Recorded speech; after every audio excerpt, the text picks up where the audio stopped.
அப்புறம் நியூஸ் போகிறதுக்கு முன்னாடி நம்மளுக்கு ஷேர் மார்க்கெட் சக்ஸஸ்னு ஒரு சேனல் இருக்குது. அதில் வந்து பார்த்தீங்கன்னா நிறைய ஸ்டாக் வந்து நான் போஸ்ட் பண்ணிகிட்டு இருக்கேன். ஸோ கடந்த ஒரு வருஷமாக நடந்துட்டு இருக்கு. இதெல்லாம் வந்து ஜஸ்ட் லைக் தட் அப்படின்னு நம்ம கொடுக்கறது இல்லை. இதுக்கு பின்னாடி பெரிய எக்ஸல் கேல்குலேஷன் இருக்குது. ஸோ அந்த கேல்குலேஷன் படி தான் எந்த ஸ்டாக் பெர்ஃபார்ம் பண்ணுதோ அந்த ஸ்டாக்கை மட்டும்தான் நம்ம கொடுக்குறோம். ஸோ வேணும்னா உங்களுக்கு நம்ம சேனலை ஃபாலோ பண்ணி நீங்கள் யூஸ் பண்ணிக்கோ. இது தீபக் ரவிச்சந்திரன் ஷேர் மார்க்கெட் சக்ஸஸ்ல இருந்து. இன்னைக்கு என்ன கம்பெனி பார்க்க போறோம் அப்படி வந்து பாத்தீங்கன்னா கேபிஐ கிரீன் எனர்ஜி. சரிங்களா? எஸ், இந்த கம்பெனி நீங்கள் போகிறதுக்கு முன்னாடி ஃபர்ஸ்ட் ஆஃப் ஆல் நம்ம எந்த ஒரு பணத்தில் எப்போ வேணாலும் நம்ம ஸ்டாக்ல இன்வெஸ்ட் பண்ணலாம். பட் அதுக்கு முன்னாடி நம்மளுக்கு அந்த கம்பெனியை பற்றி ஓரளவுக்கு அது ஐடியா இருக்கணும். ஸோ அதுக்காக தான் சில பாயிண்ட்ஸ் நான் எடுத்து வச்சிருக்கேன். ஸோ இந்த கம்பெனி வந்து பார்த்தீங்கன்னா 1994 வந்து திறந்திருக்காங்க. எங்கே வந்து இருக்குன்னா குஜராத்தில் இருக்கு. ஸோ மெயினாக இந்த கம்பெனி எதை ஃபோக்கஸ் பண்ணிட்டு இருக்காங்கன்னா solar energy, wind energy, biomass and hydro electric power. ஓகேங்களா? ஸோ சோலார் எனர்ஜி உங்களுக்கு தெரியும், சோலார் பேனல்ஸ் மூலயமா சூரியன் மூலயமா இருக்க சக்தியை எடுத்துட்டு அதை கரண்ட்டாக கன்வெர்ட் பண்ணுறது. விண்ட் எனர்ஜி உங்களுக்கு தெரியும், ஸோ ஃபேன்ஸ் மாதிரி இருக்கும், அதை வச்சு அவங்க என்ன பண்ணுவாங்க, எலக்ட்ரிசிட்டியை எடுத்துப்பாங்க. So biomass and hydro electric power வந்து எனக்கே ரொம்ப டீட்டெயில்டாக தெரியல, நெட்டில் போய் பாருங்கள். அப்புறம் இன்னொரு விஷயம் என்னன்னா, சிம்பிள், இது வந்து ஏன் எடுத்துகிட்டு வராங்கன்றது நம்ம தெரிஞ்சுக்கணும். ஃபர்ஸ்ட் ஆஃப் ஆல் இந்தியா வந்து பார்த்தீங்கன்னா 55% மேலே வந்து தெர்மல் எனர்ஜியை நம்பி தான் வந்து கரண்ட்டை ப்ரொடியூஸ் பண்ணிட்டு இருக்காங்க, விச் மீன் கோல்ஸ். ஓகேங்களா? நிலக்கரி. ஸோ நிலக்கரியை வச்சு தான் வந்து கரண்ட்டை ப்ரொடியூஸ் பண்ணிட்டு இருக்காங்க. பட் இப்போ என்ன ப்ராப்ளம் அப்படின்னா, நிலக்கரியால் we will getting a more emissions, பயங்கரமான பொல்யூஷன்ஸ் வருது. இன்னொன்று, நிலக்கரி இந்தியாவில் கம்மியாக ஆரம்பிச்சிருச்சு. ஓகேங்களா? ஸோ இதுக்கு ஆல்டர்னேட்டிவாக கவர்மெண்ட் வந்து சில ஸ்டெப்ஸ் எடுக்கணும் அப்படின்னு நினைச்சதால் தான் என்ன பண்ணியிருக்காங்கன்னா இந்த மாதிரி கிரீன் எனர்ஜிக்கு கன்வெர்ட் ஆயிருக்காங்க. Green energy means which will not have the emission. So வந்து அதில் வந்து இந்த மாதிரி பொல்யூட்டன்ஸ் வந்து ஆகாது. So it could be focus in the futuristic company. அதெல்லாம் வந்து வெரி குட் ஸ்டாக்காக இருக்கும்னு நினைக்கிறேன், நம்புகிறேன். சரிங்களா? ஸோ மெயினாக வந்து இவங்க நான் சொன்ன மாதிரி ஸோ நான் சொன்ன மாதிரி எதை பார்த்துருக்காங்கன்னா என்விரான்மெண்டல் இம்பேக்ட் ஆகாமல் பார்த்துக்கிறாங்க.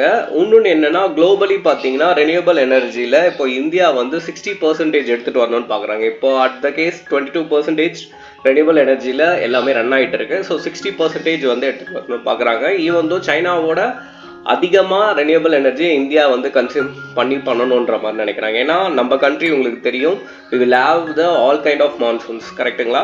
ஸோ அதால் வந்து இந்த கம்பெனியும் அதோட செட்டப்ஸும் சேர்ந்து நல்லாவே ஒர்க் பண்ணிட்டு இருக்கு. சரிங்களா? சரி, ஓகே. ஸோ இதுதான் முக்கியமான விஷயம். கண்டிப்பாக அந்த கம்பெனி நம்ம தெரிஞ்சுக்கிட்டோம். நெக்ஸ்ட் அதோட நியூஸ். எஸ், ஸோ என்னன்னா, இந்த கம்பெனிக்கு ஒரு ஆர்டர் கிடைச்சிருக்கு. என்ன ஆர்டர் அப்படின்னா வந்து 100 மெகாவாட்டுக்கு வந்து சோலார் பேனல் இபிசி மூலயமா இன்ஸ்டாலேஷன் பண்ண ஆர்டர் கிடைச்சிருக்கு. ஸோ இந்த ஆர்டர் கிடைச்சதால இந்த ஸ்டாக் வந்த டைமில் 5% ஏறி ஒன் சைடாக க்ளோஸ் ஆச்சு. ஓகேங்களா? ஸோ அதை வந்து நம்ம டீட்டெயிலாக எதில் பார்க்கலாம் அப்படின்னா நம்ம வந்து டெக்னிக்கலில் பார்க்கலாம். ஓகேங்களா? ஸோ வென்எவர் எந்த ஒரு கம்பெனி ஆர்டர் கிடைச்சாலுமே அது வந்து எங்கே ரிஃப்ளெக்ட் ஆகும், ப்ராஃபிட்டில் ரிஃப்ளெக்ட் ஆகும். ஸோ ப்ராஃபிட்டில் ரிஃப்ளெக்ட் ஆச்சுன்னா நெக்ஸ்ட் அது எங்கே நம்மளுக்கு ரிஃப்ளெக்ட் ஆகும்னா ஷேர் ப்ரைஸ் ஏறும். ஓகேங்களா? ஒரு கம்பெனி நல்லா இருந்தால் தான் எல்லாருமே இன்வெஸ்ட் பண்ணுவாங்க, இன்வெஸ்ட் பண்ணால் தான் ஷேர் ப்ரைஸ் ஏறும். ஸோ இதுதான் வந்து அதோட பட்டர்ஃப்ளை தியரிஸ். சரி, ஓகே. ஸோ நம்ம இப்போ டேரெக்டாக என்ன பண்ணுவோம், we will go for the technical things. Yes, so technical திங்ஸில் நான் ட்ரேடிங் வியூ தான் ஓப்பன் பண்ணியிருக்கேன். 1 டே டைம் ஃப்ரேம் இங்கே வச்சுருக்கேன். ஸோ 1 இயருக்கு நான் இங்கே வந்து செட் பண்ணியிருக்கேன்.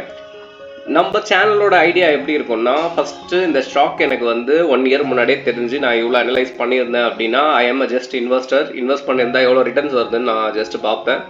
ஸோ பார்க்கும்போது பார்த்தீங்கன்னா 300% ரிட்டர்ன்ஸ் வந்து இந்த ஸ்டாக் வந்து இந்த கடந்த ஒரு வருஷத்தில் வந்து இந்த டைமில் நீங்கள் போன இயர் 2003 நீங்கள் இன்வெஸ்ட் பண்ணியிருந்தீங்கன்னா இந்த டைமில் இவங்க ரிட்டர்ன்ஸாக நீங்கள் வந்து கிடச்சிருப்பீங்க. சரியா?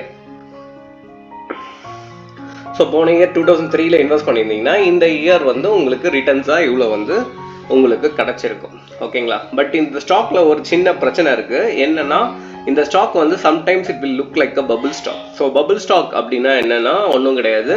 ஸோ நல்லா தெரிஞ்ச ட்ரேடர்ஸோ இல்லை நல்லா தெரிஞ்ச இன்வெஸ்டர்ஸோ வந்து இதில் கொஞ்சம் பை பண்ணுறதுக்கோ செல் பண்ணுறதுக்கோ யோசிப்பாங்க.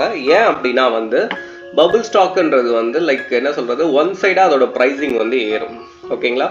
ஸோ இங்கே வந்து பார்த்தீங்கன்னா கேண்டில்ஸே ஃபார்ம் ஆகல, ஜஸ்ட் பார்த்தீங்கன்னா ஒரு லைன் மாதிரி இருக்குல்ல. ஸோ ஒன் சைடாக ப்ரைஸ் வந்து ஏறும், அதே மாதிரி ஒன் சைடாக வந்து இறங்கும். இது எப்படி நடக்கும் அப்படின்னா, பையர்ஸும் செல்லர்ஸும் வந்து ஒன் சைடாக இருப்பாங்க. ஓகேங்களா? ஸோ இப்போ நீங்கள் ஜீரோத்தா யூஸ் பண்ணீங்கன்னா உங்களுக்கு தெரியும் பையர்ஸ் எவ்வளோ பேர் இருப்பாங்க, செல்லர்ஸ் எவ்வளோ பேர் இருப்பாங்கன்னு சொல்லிட்டு வந்துகிட்டே இருக்கும். ஓகேங்களா? 1 lakh பையர்ஸ் இருக்காங்கன்னா 4 lakh செல்லர்ஸ் இருப்பாங்க. இந்த மாதிரி பட் அட் அ டைம் என்ன ஆகும், சில டைம் வந்து பார்த்தீங்கன்னா ஹையர் டிமாண்டால பையர்ஸ் மட்டும் இருப்பாங்க ஓகேங்களா. 4 லேக்ஸுக்கு செல்லர்ஸில் போய் பார்த்தீங்கன்னா 0ன்னு காட்டும்.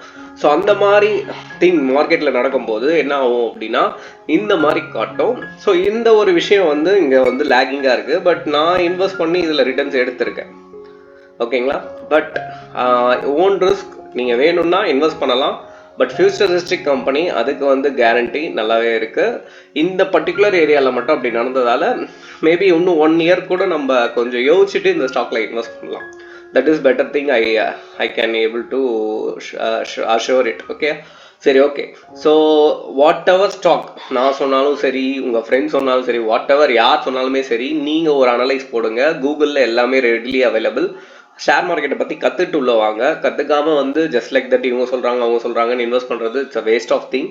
And another thing, SEBI registered advisor நிறைய பேர் இருக்காங்க, அவங்க கிட்ட கேட்டும் நீங்கள் வந்து இன்வெஸ்ட் பண்ணலாம். சரியா? ஸோ இந்த மாதிரி ஸ்டாக் நியூஸஸ் பற்றி தெரியணும் அப்படின்னா நம்ம சேனலை வந்து சப்ஸ்கிரைப் பண்ணிக்கோங்க. தேங்க்யூ.